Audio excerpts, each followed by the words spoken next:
Dear God, thank you for being the author of love and the very foundation of marriage. As I write this letter, my heart turns to your word, where you show that marriage is not only a covenant between two people, but a sacred union designed to reflect your love for your people. You created a man and a woman in your image, and declared that a man shall leave his father and mother and be united to his wife, and the two shall become one flesh. Genesis chapter 2 verse 24. In this oneness, I see your intention. Marriage is not simply companionship, rather but a divine partnership rooted in love, mutual submission, and the willingness to serve one another as Christ served the church. Lord, you show us that true love is patient and kind. It does not envy and boast. 1 Corinthians chapter 13 verses 4 to 7.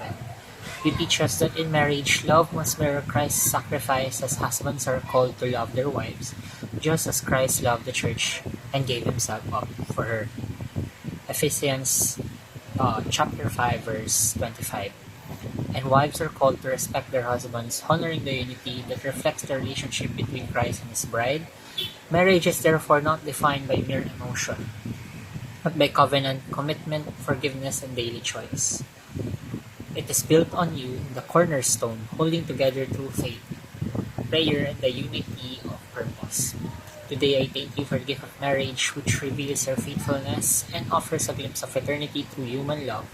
Help us, Lord, to enter into relationships not for our own desires alone, but to glorify you. Let every union stand on the values of fidelity, purity, respect, and holy love.